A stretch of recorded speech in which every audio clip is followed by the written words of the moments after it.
안녕하십니까. 팔공산 조경과 구들장입니다. 사과나무 재배에 대한 연간 주요 작업에 대해서 정리해보는 시간입니다. 이것만 알아도 사과농사 절반은 지은거나 마찬가지일 거라고 생각합니다. 사과손을 운영하기 위해서 사과의 재배 환경에 대해서 간단 정리하겠습니다. 발화저고는 15도에서 21도, 요 정도 같으면은 지금은 충청도나 경상북도 정도, 육묘 저거는 18도에서 25도, 그리고 평균 기온은 6도씨 이상에서 14도씨 요 정도에서 이제 활동하기 시작합니다. 사과나무가 움직이가지고 이제 튼다는 거죠.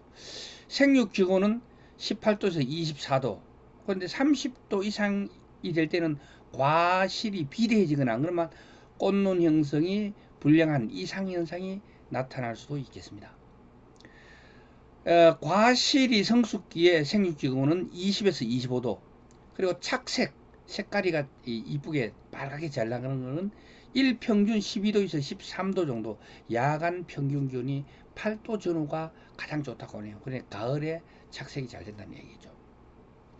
일조 시간은 2300시간, 즉 남향을 향해 있어야만 하루에 13시간씩 해가 뜨겠죠. 그리고 요게 180일 이상 되면은 요게 2300시간이 되겠습니다.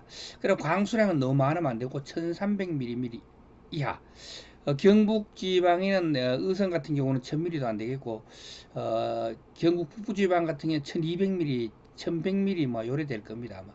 그러면 요 정도만 우리나라에서는 기후에서는 가장 적합한 게 사과 농사가 되겠습니다. 토성은 양토, 사양토, 그리고 작토 깊이, 뿌리가 내려가지고 작토가 하는 깊이는 1m 이상이 돼야 된다. 그리고 토양의 경도, 토양의 경도는 이렇게 손으로 콱 이거를 측정기를 갖다 찍었을 때 이게 원통이 뒤로 밀려 가는 그거를 가지고 보고, 안 그러면 안으로 그게 쑥 뛰어가쁘거든요. 이 땅이 무르면은 쑥 뛰어가고 뿌리잖아요. 땅이 얇으면은 타기가 뒤로 쭉 밀려 올라오겠죠. 요게 24mm 이상은 심한 창이 오고요. 18mm 이하일 때 정상적으로 나무가 자랄 수 있다는 거죠. 투수성은 2.7mm, 시간당 2.7mm는 우리가 물을 줬을 때, 관수를 했을 때 시간당 2.7mm 이상 물이 스며들 수 있는 그 정도 토양이 좋다는 겁니다. 기상재해 및 생리장애 대책은 동해에는 주간 주지에는 백색 페인트를 발라가지고 동해를 예방하고요. 파열이나 피해 부위가 발생했을 때는 베프란을 발라가 병충해의 피해를 최소화합니다.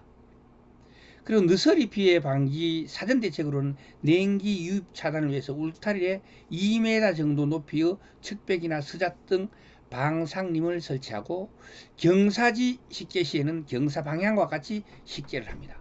이게 느서리 피해 대책이 된 것입니다. 그리고 응급 대책으로는 기상예보에 따라서 송풍이나 연수나 살수법을 이용해가 대비를 합니다. 이거는 과수원 하시는 분들은 기본적으로 알고 계시는 거겠죠.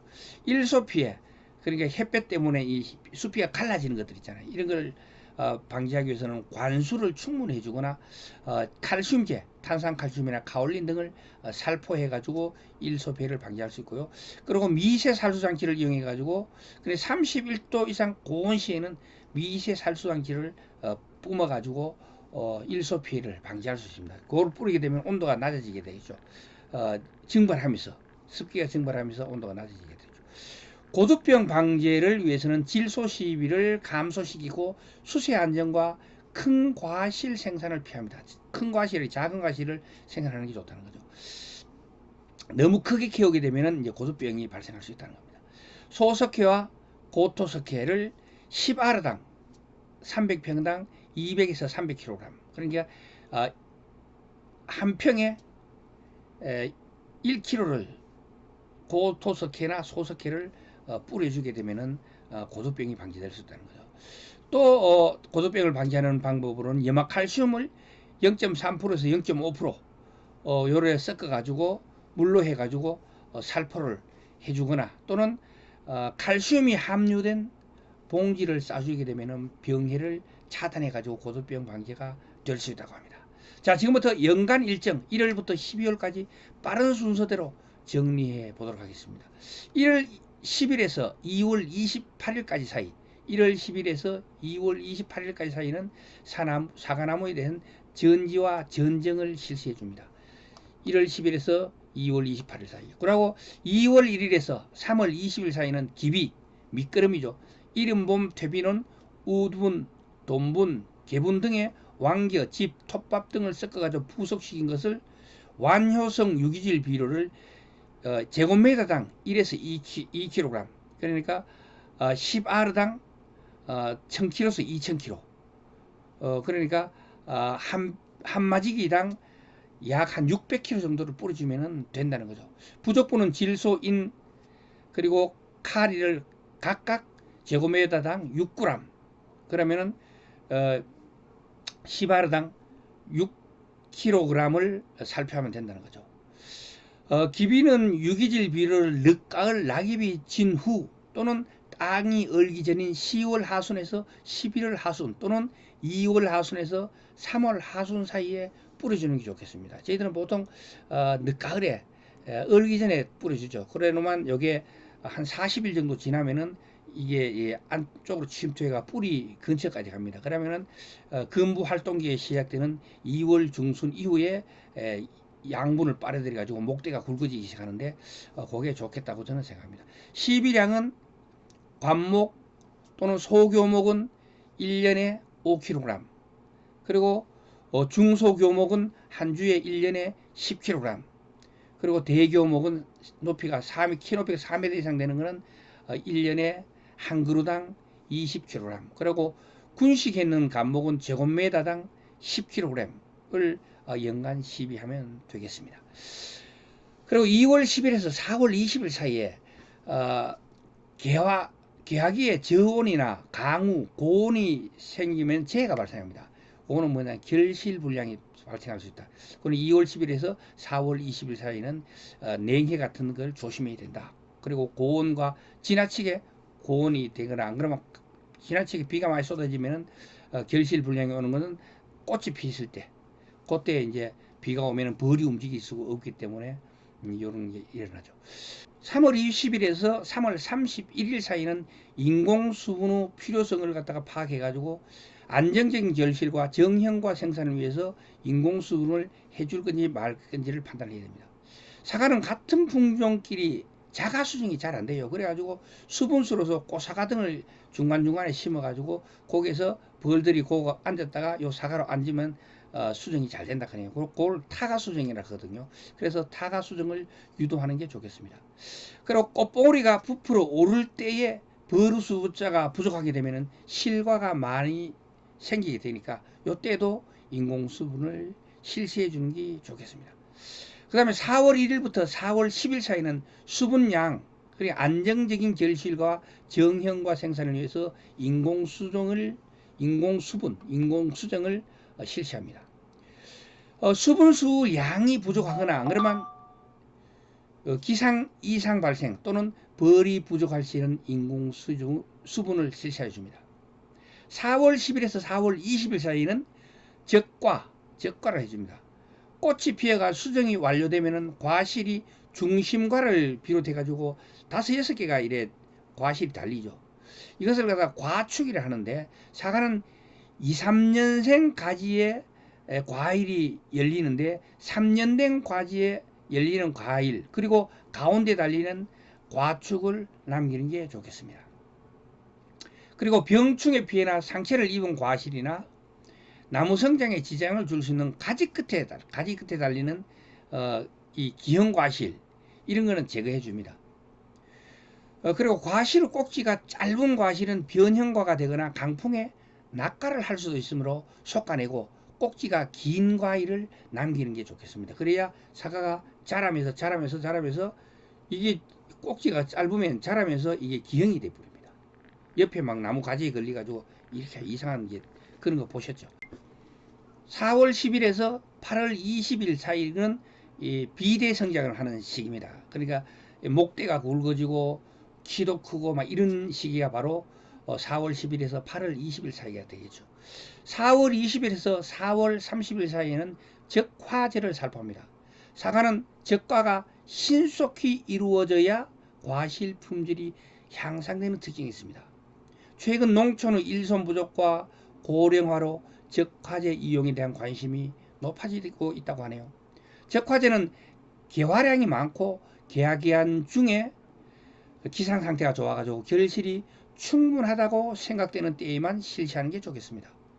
사과는 중심화가 먼저 피고 난 후에 2, 3일 후에 측화들이 이렇게 피기 때문에 중심화가 50% 정도 피었을 때, 그리고 만개시에 걸쳐가 두 번에 걸쳐서 인공수분을 해주고요.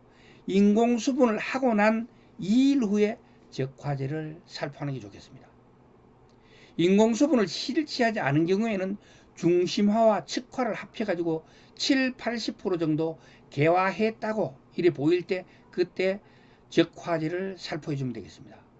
적화제로는 석회유황합제 또는 화분이나 석회유황합제는 화분이나 주두에 약재가 부착해가지고 화분의 발화를 억제하거나 주두를 고사시켜가지고 사과고추 개화시차를 이용해가지고 적화하는 것입니다. 그러니까 꽃을 죽이는 것이고 꽃을 없애는 것입니다. 너무 많이 달렸으면. 그러니까 활짝 필 때 같이 피는 걸 놔두고 나머지 그거를 수분을 시키고 나서는 바로 약을 쳐가지고 더 이상 착화하지 못하도록 그렇게 하는 것이죠. 4월 20일에서 7월 30일 사이는 여름철 가뭄이나 고온에 대한 재해가 예상되니까 생육 및 과실 비대 불량 그리고 일소 피해 이런 것들이 발생할 수 있습니다. 그리고 진딧물과 응애제를 방제해 줘야 됩니다. 약을 쳐야 된다는 거죠. 5월 1일에서 7월 31일까지 5월 1일에서 7월 31일까지 이때는 예초 관리를 해줘야 됩니다. 과수원 아래 풀을 베줘야 된다는 거죠. 4월 말부터 보통 8월 20일경이 저거잖아요. 그때까지 우리는 풀 관리를 해주는데 요거는 사과나무는 조금 더 일찍 끝내야 된다는 거죠. 왜냐하면 사과나무 자체에 그늘이 발생하기 때문에 다른 데보다 그렇게 왕성하게 풀들이 자라지는 않기 때문에 이렇습니다. 5월 10일에서 5월 20일 사이는 추비로 복합비료를 시비합니다. 추비는 화학비료를 수목생장기인 4월 하순에서 6월 하순 사이에 1회 뿌려주거나 또는 가을에 한 번 더 해서 연 2회 시비를 하는 게 좋겠습니다. 추비는 꽃이나 열매가 관상 대상인 경우에는 수목의 관상기가 끝난 후 수세 회복을 위하여 주는 화학비료입니다. 추비의 1회 시비량은 질소, 인상, 가리를 각각 제곱미터당 10g, 그러니까 10아르당, 그러니까 300평당 10kg을 시비를 해주면 되겠습니다. 5월 10일에서 6월 20일 사이는 봉지 시우기를 합니다. 고품질 사과를 생산하기 위해서 주의할 점은 착색 황상과 병충해의 방제입니다. 그리고 검역과 농약 잔류 등에 조심해야 되는데 이를 한꺼번에 해결하는 방법은 바로 봉지 씌우기가 되겠습니다. 봉지 씌우기는 적과 후 5월 10일에서 6월 20일 사이는 봉지 씌우기를 합니다. 고품질 사과를 재배하기 위해서 주의할 점은 첫째가 착색이죠. 둘째가 병충해고, 셋째가 검역에서 농약 잔류가 나오는 이 바로 세 가지입니다. 이거를 한꺼번에 해결할 수 있는 방법은 바로 한 개로 봉지를 씌우는 것입니다. 봉지 씌우기는 적과 후에 바로 실시하는 것이 좋습니다. 과수형 봉지 속에는 방균제가 처리되어 있어가지고 봉지 중앙부를 손으로 요래 잡고 봉지를 부풀리 가지고 과실이 봉지에 닿지 않도록 씌우는 게 좋겠습니다. 그리고 비올 때 봉지를 씌우면 병균 발생의 염려가 있으므로 날이 좋은 날을 택해 가지고 봉지 씌우기를 하는 게 좋겠습니다. 7월 20일에서 8월 31일 사이는 봉지 벗기기를 합니다. 사과를 싼 봉지는 수확 전 30일에서 40일 사이, 수확 전 30일에서 40일 사이 겉봉지를 먼저 벗기고 일주일 후에 이 봉지를 벗겨주는 게 착색에 유리하다고 합니다. 봉지 벗기기는 사과의 온도와 바깥 기온이 같아지는 낮 12시에서 오후 2시 사이에 벗기는 게 좋겠습니다. 봉지를 너무 빨리 벗기면 착색이 잘 안되고 해충, 병해충 후 피해를 받을 염려가 있고요. 너무 늦게 벗기면 착색 불량과 당도가 떨어질 수 있겠습니다. 그리고 8월 1일에서 9월 20일 사이는 재해로 장마가 오는데 이때는 습해에 대비해야 되겠습니다. 습해가 있으면은 뭐 탄저병이나 이런 잡병들이 우글우글 거리잖아요. 8월 31일에서 9월 20일 사이는 잎따기를 해줍니다. 봉지를 벗긴 후에는 과일 주위에 난 잎, 그리고 과일에 직접 되어 있는 잎, 요것들을 따가지고 햇볕이 고르게 닿게 해주면은 착색에 유리하게 되겠습니다. 1차 잎따기는 9월 하순경에 과실에 닿는 잎과 주변의 잎을 따주고 2차 잎따기는 10월 상순경에 좀 더 확대해가 잎을 따주고 3차 잎따기는 10월 중순경에 시작해가지고 수확기까지 계속해서 따주는데요. 한 과실 한 개당 적정 잎수는 40에서 70개 정도, 잎이 40에서 70개 정도가 있어야 사과 과일이 충분히 익어가지고 가는데 지장이 없는 정도다. 그러니까 40에서 70개 정도 유지될 수 있도록 이래 따주는 게, 남겨두고 따주는 게 좋겠다는 거죠. 9월 10일부터 9월 20일 사이는 반사 필름을 깔아줍니다. 이 반사 필름은 햇볕이 반사돼 가지고 과일에 바로 닿기 때문에 과일의 위나 아래나 전부 다 착색을 하는데 좋도록 이렇게 하는 거죠. 봉지를 벗기고 반사 필름을 깔아주는 거가 여기 되겠죠. 9월 20일에서 10월 10일 사이는 추비, 가을에 시비하는 추비에 질소질 비료가 많게 되면 내한성이 약해져 가지고 동해를 받기 쉬우므로 질소질이 적게 든 화학 비료를 사용하는 것이 좋겠습니다. 9월 20일에서 10월 20일 사이는 낙엽이 떨어지는 시기죠. 그리고 9월 20일에서 11월 20일 사이는 태풍 피해를 대비해야 할 시기입니다. 태풍이 발생하게 되면 막 떨어지고 낙가도 떨어지고 사과나무도 넘어지고, 그리고 더 중요한 거는 병충해 발생해요. 완전 확 보물처럼 일어납니다. 그러니까 그때 방지를 잘 해줘야 되겠습니다.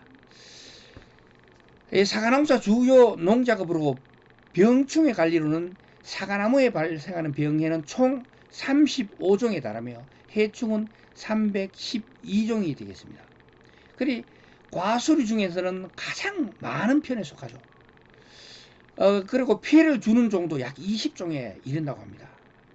그리고 사과의 주요 병충해 증상과 방제법, 여기에 대해서 한번 정리해 보겠습니다.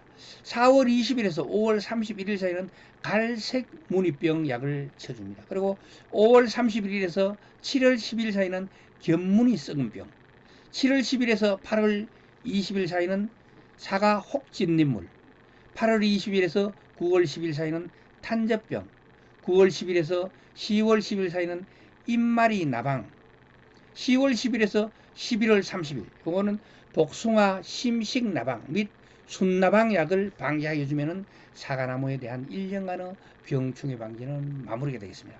오늘은 사과나무 재배 연간 주요 일정 및 작업에 대한 이야기는 여기서 마치도록 하겠습니다.